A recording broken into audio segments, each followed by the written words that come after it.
a schedule that they would like to keep. This is meeting of the appointed school subcommittee. Hang on a second, Jackie is calling. Hello? I can't find the link. You can't find the link. Lisa, would you send Jackie Barton the link again? Certainly. Thank you. Thanks. The hazards of the virtual world. Anyway, this is the meeting of the appointed school subcommittee of the Prudential Committee. I'll call it to order. Take a roll call. Jim Danhauser here. Adam Zace here. Mark. Here. Ron Mycock. Here. Ray Perone. Here. And I see that we have one member of the public, Carol Zace, with us, which is, we'll have opportunity for public comment later. Really, the purpose to get together this evening was just to make sure that we have all of whatever ducks that we want to have in a row for Thursday evening. Make some decisions about who does what presenting and who answers what questions and what information we want to make sure we have available. And update anybody who would like any updating with respect to what Mark Lynch, Jackie Barton, and I have done in the interim since our prior meeting as the designated group to have discussions with representatives of the town designated by the Prudential Committee. But before you go further, I just want to commend you guys, the three of you. And I'm sorry that Jackie's not here to hear this, but for really taking the bull by the horn, so to speak, and pushing this forward. So thank you on behalf of the village, the fire district, and the rest of the committee. Thanks, Adam. On behalf of Mark and Jackie, I'll accept that. Everybody received a description, everybody in the committee received a description of the meeting that we did have with David Anthony. So if you have any questions on that, fire away. It was, I think, a very informative discussion. On the whole, it seems clear that the town's primary interest is to try to see if there's a transaction that can be accomplished with the district. They do not want to wait forever because the building is vacant. So there is some sense from them that they would like to see us making progress. And in particular, David Anthony made note of the fact that if we're going to be presenting at our annual district meeting a request for authorization of spending funds to do analyses, that he'll be watching that carefully because if he, as he described it, if we can't get that short money approved, then the town is going to have to reassess what in fact they would be prepared to do. So I don't know if anybody has any questions about the conversation we had with him. I think, the note that I circulated, which had been reviewed and improved by Mark and Jackie, reflected, I think, in pretty good detail, the conversation that we did have. So if anybody has any questions. The only question I have is if you could remind me, from your perspective, what sort of timeline are we looking for? Or is the town looking forward The town is to not hearing going- something? Jackie and Mark can weigh in with their views. I don't think the town has a specific deadline timeframe in mind. They would like to have the sense that we are making progress. Mhm. They would like to do something so that they don't have to heat the building next year. And that's really all I got out of a sense of what their timeframe is.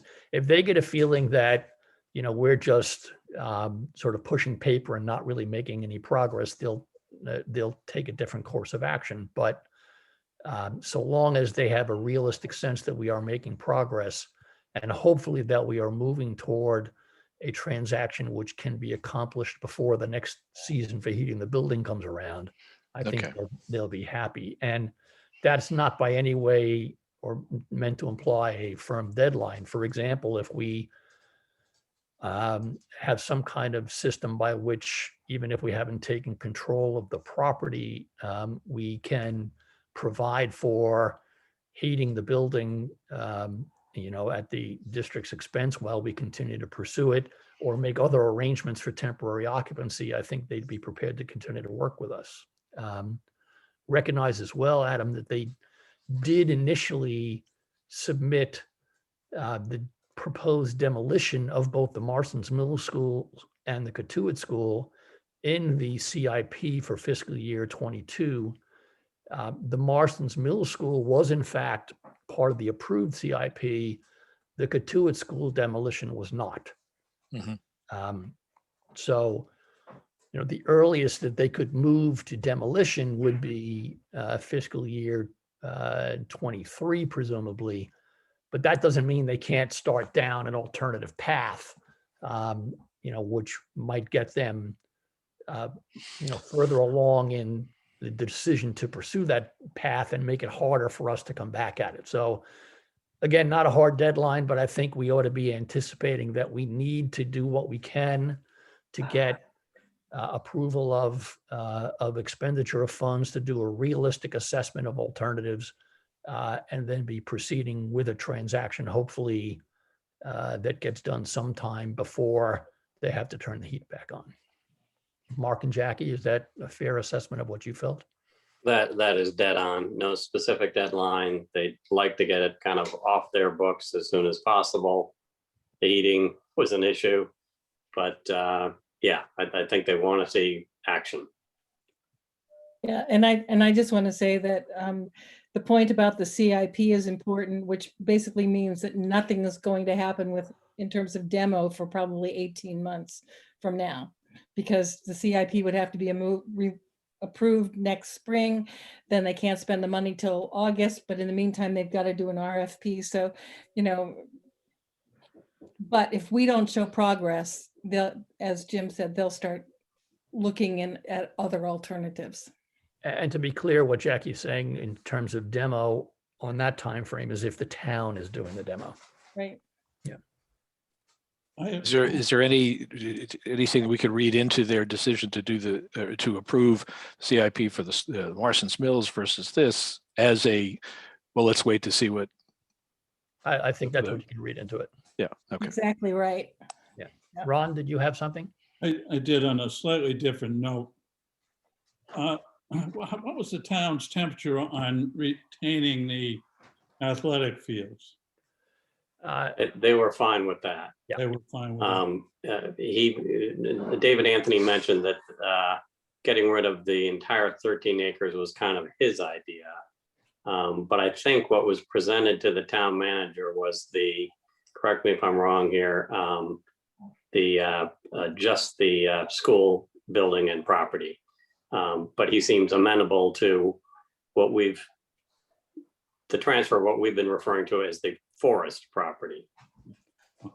But not the fields and the tennis courts, because, I think we've all generally felt that from a liability and management perspective, it'd be better for the town to keep that. And he didn't, in our conversation with him, I'll say he didn't really blink an eye at the notion that they would keep those. Okay. Agreed. I think that's great because from this person's opinion, that's in the best interest of the district all around. Yeah, I would agree with that. So not having any other questions from committee members about what we have done in our conversations, I thought we'd just spend a few minutes trying to make sure that we all have an agreed upon course of action in connection with Thursday evening's meeting. I do want to also insert a thank you to Ray for running those projections. I thought today's emails were very helpful. And sort of dovetailing on that, I would say I believe strongly that the presentation should be led by the three of you guys somehow, because your conversations have been the most, you've been the most active in terms of the conversations. And certainly, Jackie, wonderful job on creating the presentation. Thanks. Even though I'm not a huge fan of dark backgrounds, I thought it was great. Yeah, that's to save your eyes a little bit. Yeah, I think I think that your suggestion, Madam, makes sense. So Jackie and Mark and I can probably just talk offline about how we want to divvy up whatever responsibilities there are.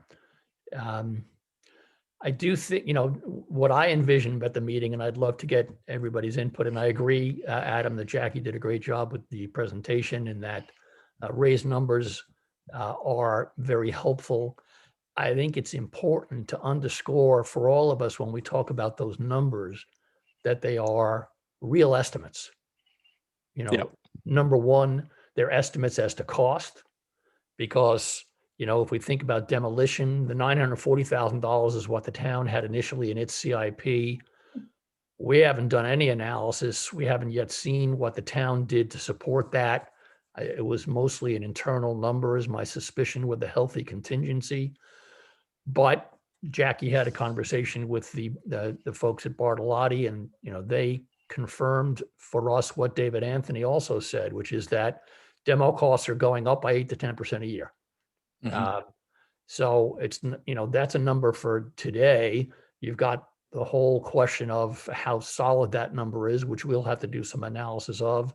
But even after you get it, we all have to recognize that a demolition, is an exercise in surprises. So that's number one, is the actual cost is a gross estimate. Number two is that the numbers Ray has done rightly anticipate financing by the district of all of the outlay. So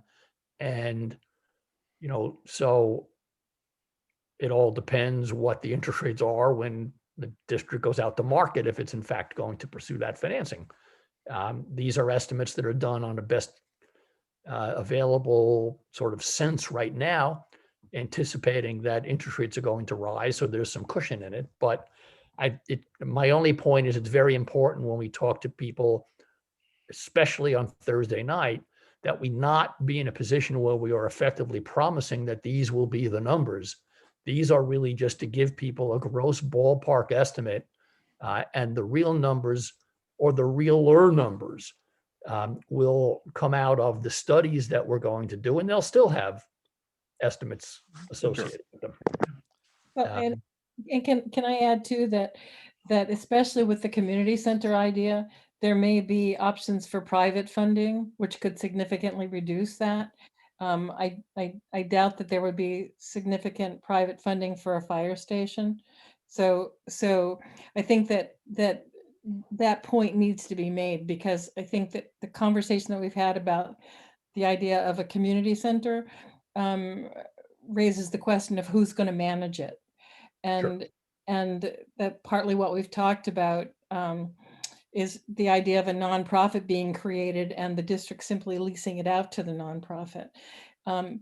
That's a heavy lift, but it's doable.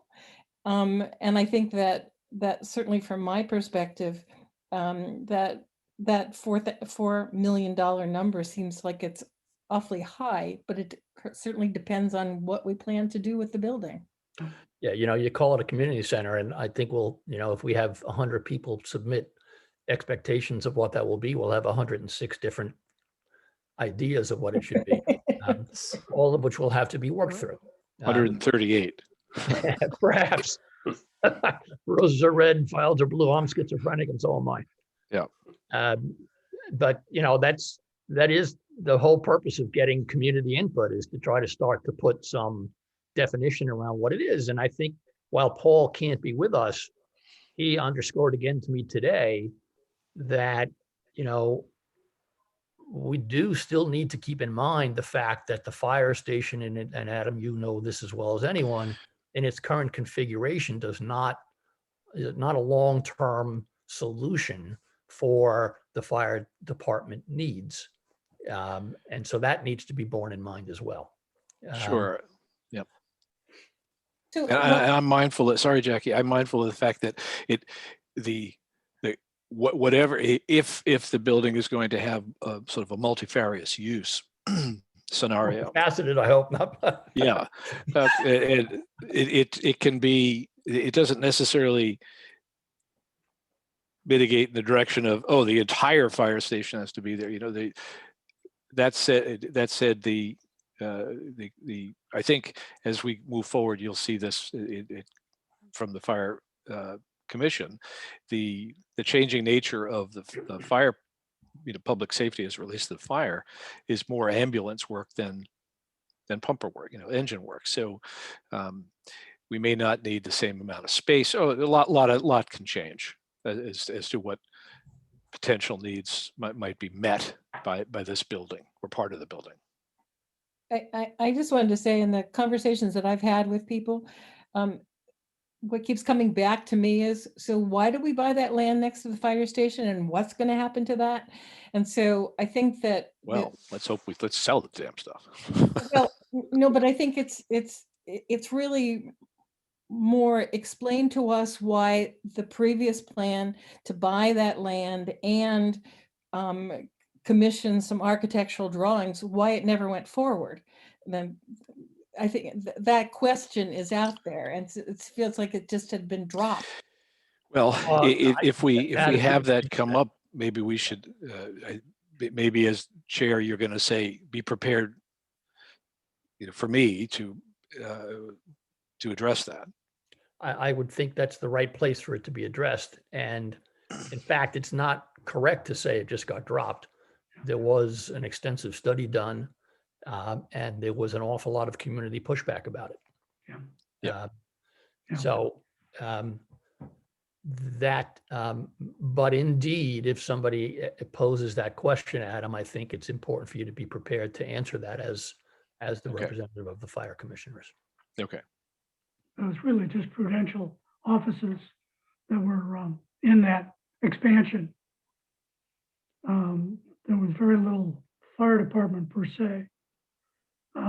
It was all district offices that was in that 1,008,000 or 9,000 proposal. One thing, Jim, I know you said in an earlier email to me talking about the acquisition and mothballing costs. Is that something that we ought to have some number on for Thursday's meeting and some way to translate in that to the average homeowner? I don't have a good estimate for acquisition costs. Okay.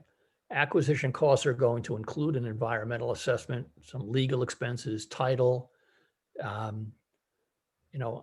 I couldn't tell you with precision what that's going to cost. We might be able to look back to history, but in fact, those are the kinds of numbers that we're going to want to get to be able with definition to present to the district for the authorization to proceed with the studies, right? So I know Paul is trying to get a number from the consultants that he had worked with for the space okay. needs study previously. We can get a general number for legal and title, but I think I'd rather say that we know we're going to have transaction expenses. We're going to be getting a firm number for those. And when we come to you for authorization to proceed simply with the analysis of the building and hopefully with the taking control of it eventually, we will have a good number for you, and we'll do that at the district meeting. It's not going to be a huge number, but it's going to be a number.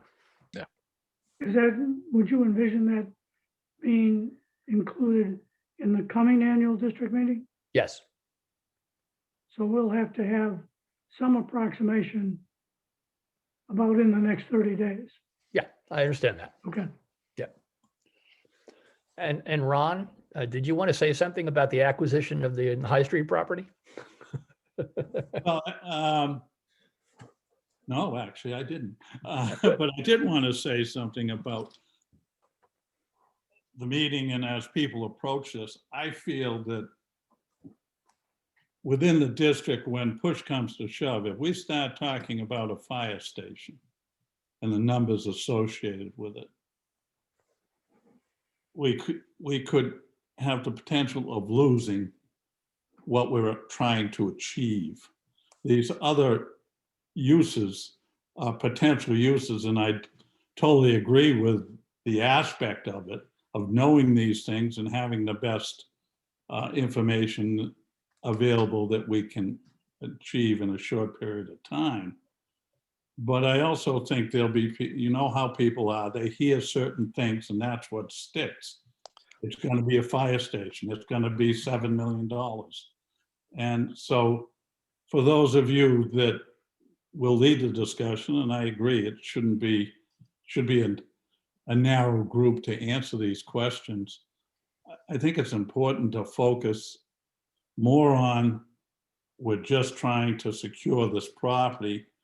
Nothing can happen. as we know, Absolutely. Well said. Point taken. down the road. And because a fire station is going to be I think a community center has got more potential than a fire station at this stage in the game. Yeah, I think a fire station's a heavy lift, as I've described it before. And so every time I hear us start to go that way, I start to see confusion. Yeah. That's- So why then are we even putting it out there? Why aren't we just moving forward with the prospect of acquiring the land, hopefully for no money from the town of Barnstable, and basically asking for the $1 million necessary to, $1 million more or less to tear it down? Why are we confusing the matter with these other numbers, I guess is my question. That's a great question. And I agree to that. I agree. That is a good question. Well, the way that I thought we were going to do that would be to say that, we hope to do just what Jackie said, which is to acquire the building. Worst case, we'll demolish the building and it will cost X. We will have the opportunity. Maybe at the very least. Not Okay, worst at the case. very least. We will have the opportunity to consider alternative uses of the building. But that can happen after we have, because what Jackie had proposed in a conversation that we did have with David Anthony was, we could get to a place where the district gets an authorization, and we probably have to do it at a special district meeting. We won't be ready in 30 days.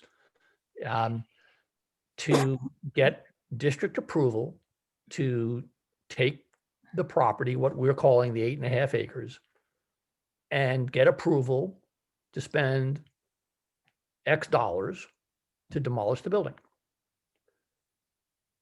And use a 12 to 24 month period to study whether an alternative to demolition would be desirable. That's really, I think, what we are going to, I would think, going to try to do.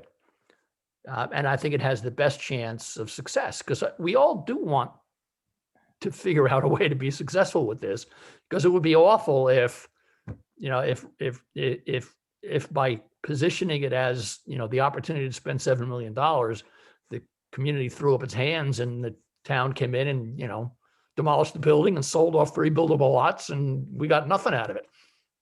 So I completely agree that we have to position it properly.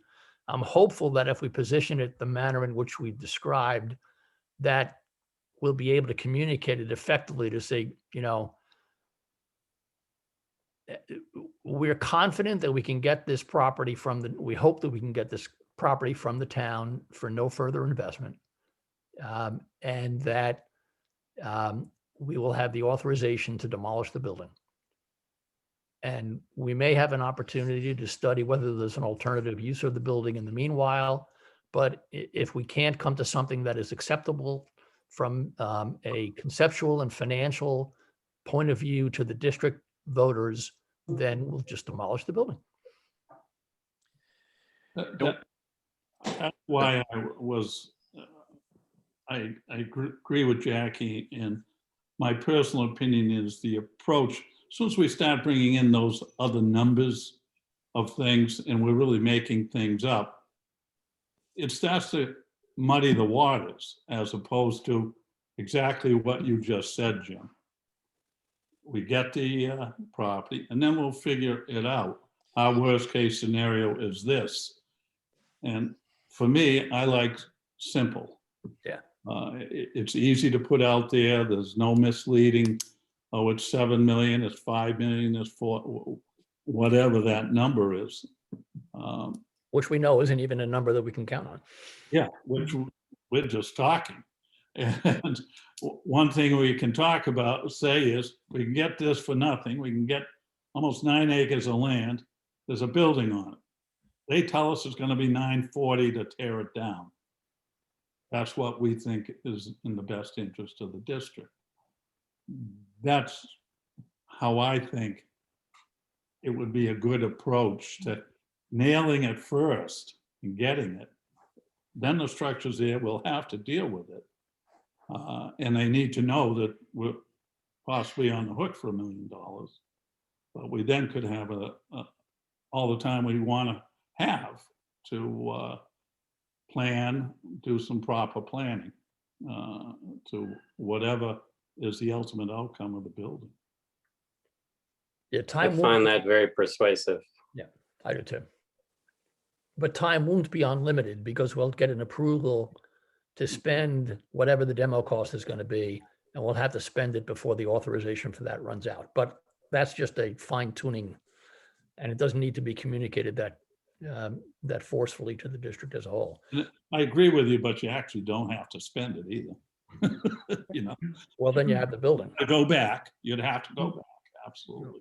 Yeah, or you'd have the building. You're Did right. Mark Boudreau ever get back to us to tell us how long an authorization is good for? No, Okay. So I would imagine that within the authorization itself, you could actually put a timeline on it. you have dealt with district legalities more than I have. I have no idea. Yeah. Well, I say, yeah, I would just imagine. So can we agree to drop anything except for the demo costs off of our conversation for Thursday night? I think we can agree to drop it off of the presentation in terms of the PowerPoint, yeah. But I do think that we want to make sure that people understand that the base plan is demolition, but there are other possibilities to consider and not put numbers out there. Well, and I think that it gets back to that question of, since we last met, I had a conversation with David Sherbuck, and I basically said, if you are very excited about the concept of a community center, you need to know that somebody's going to have to lead it, and it's probably going to be you that's going to have to be out there leading the charge to create this community center. Are you prepared to do that? And it was a cautionary yes, but it was a yes that he said. So I also said to him, you know, that would probably mean that you need to create a nonprofit organization, enter into a lease with the district, and all these kinds of things. And I think that gave them all a little bit of pause at that point. But the bottom line is that neither a fire station or a community center is going to happen unless there's somebody out there to lead the cause. Absolutely right. And from my perspective, where we are now is that we're leading the cause simply to get the land from the town of Barnstable, and if necessary, tear down the building if another use is not brought forward and the money raised to do it. And so Yeah. I mean, if we can simply communicate that to people and know that it's only going to cost them $1 million right now, it's like camel getting nose under tent sort of thing. But we also learned in that meeting with David Anthony that half of the costs of the demo are basically asbestos related. And he said that if the building is used for another purpose, that you could encapsulate some of the asbestos potentially. Potentially. We don't know what that would cost, but if you did encapsulate it, you might save significant dollars over, you know, in the demolition cost. you might also then just No, simply delay That's it. only if you're, that's only if you're renovating the building. You can't encapsulate it if you're demolishing. No, right. No, so, but if we acquire if we acquire the building now and the decision's made to turn it into a community center, suddenly you don't have that $500,000 of asbestos removal. You're gonna encapsulation, maybe it's gonna cost $200,000, I don't know. I think we're really get on thin ice if we start talking about those kinds of possibilities at this point. We just don't know. We don't know how much of the asbestos could be encapsulated. We don't know what the cost would Right, be. We don't know what the right. building's going to be used for. Right. So I think, getting back to where you really started, the right communication for now is, and when we say we're getting the property, let's remember that we always need to add that we are also getting from the town a permanent development restriction on the fields and the tennis courts, an agreement to maintain them, an agreement to limit the use of dangerous chemicals that could impact the water supply. So those are additional assets that we would be getting that should not be ignored in our conversation.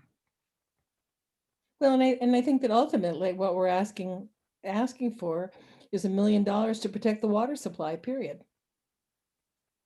That's what we're trying to do. And and it may turn out that the other uses aren't in the best interests of the water supply. I mean, ultimately, that's All that. true.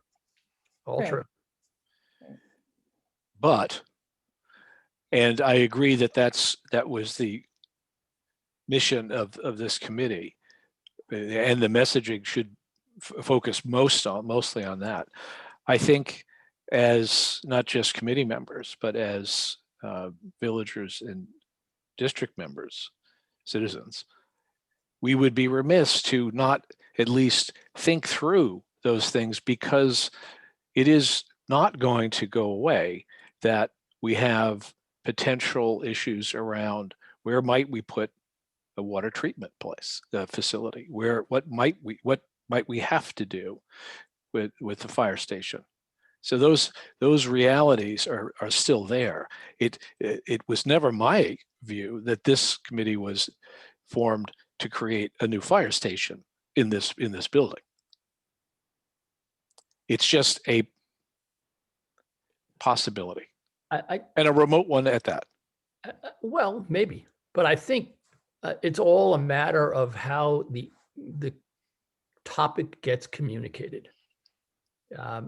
And I take Ron and Jackie's point, and I think we all do, that simple is better. Yep.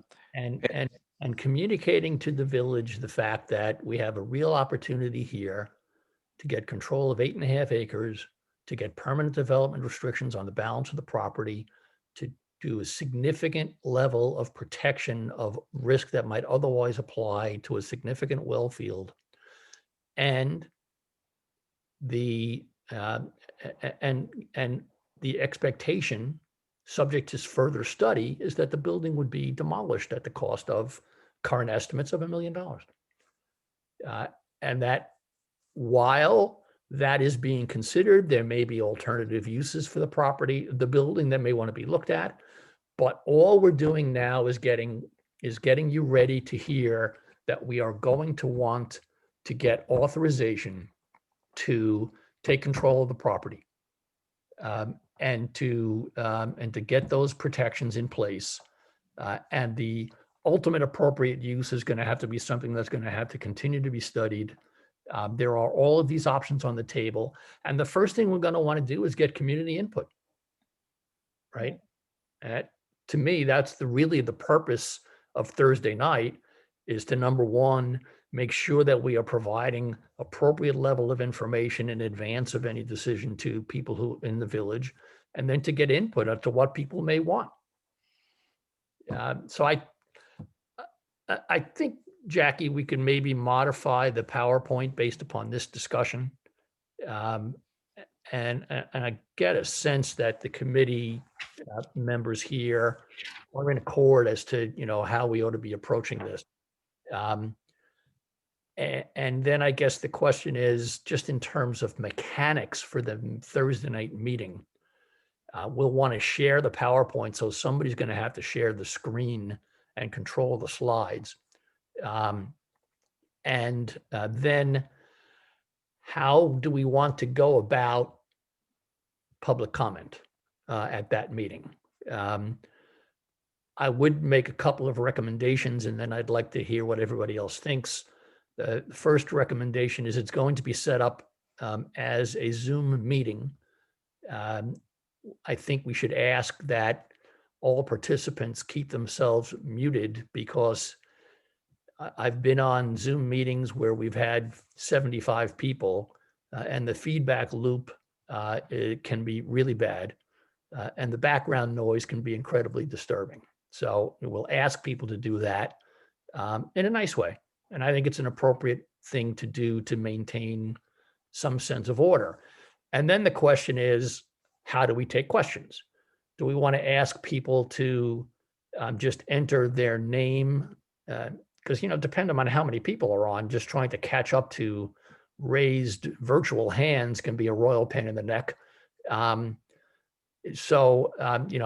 Do we want to ask people to put their name into the chat feature so that they can be acknowledged with a question in the order in which they do that?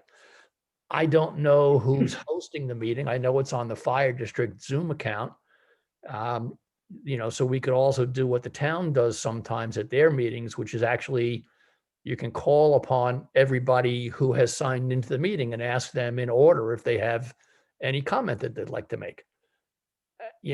That's fine when you have an administrator who is very comfortable undertaking that mission.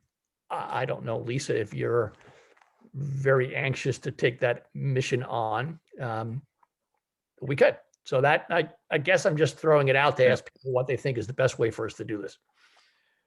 I'm happy to do it, Lisa, if you don't want to do it. In my experience, I've been in the software world for a long time, and webinars, if you will, are things that happen all the time. So when you think about this, we very much want to control the muting. So I don't know, because I haven't seen it, whether there's a setting in the account privileges that we have from the fire station, whether you can control that from the host, meaning mute everybody. I'll tell you, Adam, it's a Zoom meeting, and I'm sure that as a Zoom meeting, we can mute people, but they can unmute themselves. Well, fair point. But let's pretend it's you talking to everyone. You just give instructions, so that we want that to be. You're right. It's usually the feedback of someone's dog barking or something like that. They forget to mute themselves. It becomes very distracting. I would heartily recommend following that. That either go through everybody that's signed in and ask just in sort of either first come or alphabetical or however it presents itself to the host. I forget, frankly, and ask. That I've attended town Zoom meetings, and that seems to work, because I agree with you. The raise the hand thing and look for that, it's complicated. As a plan B, or as an adjunct thing, having people answer or ask a question in the chat feature should be fine. Well, I was more thinking of having people just enter their name in the chat feature, so that you have a list of the people who want to make comments, and then they can unmute themselves and make them. Fine, that sounds fine. I'm indifferent. I know that I'm not going to be the one who is trying to keep track of the questions or who wants to ask questions. So Adam, since you have access. I'm happy to do that. Great. So we can leave that in your hands. Terrific.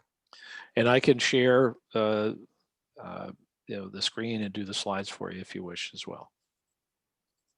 That's probably easiest. Then we can just tell you to go forward. Yeah. Okay. Any other committee members have any other comments, questions, observations? I just have one comment. I'm having my second Moderna shot on Thursday.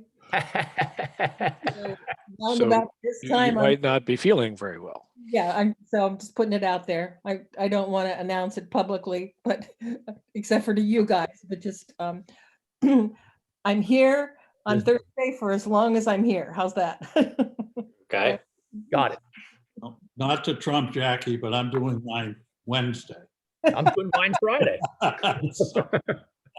I got the J&J, so I'm Oh, wow. okay. I have a question for Ray. Mm. In the materials that you sent, the first scenario was the demolish the building cost. And you had an annual cost per a $600,000 household of $420 per year. No, And that's how- total. That's Well, that's total the total cost. It's for 42. all 10 years. It's a 10-year bond, Mark. So it's $42 a year. The total cost over the life of the bond is $420. Great, thank you. I got that right, didn't I, Ray? You did. Okay, I see that we do have some members of the public on. If anybody has any questions, we'll take public comment now.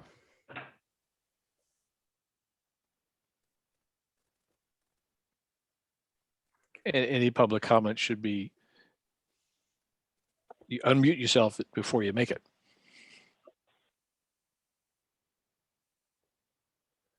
Hearing none, I would accept the motion to adjourn. So move. Seconded? All in favor? Aye. Aye. Aye. Dan Hauser, aye. Adams Ace, Aye. Mark Lynch, Aye. Ron Mycock, Aye. Jackie, I Ray. Aye. We'll consider the motion adopted and the meeting adjourned. Thank you, everybody.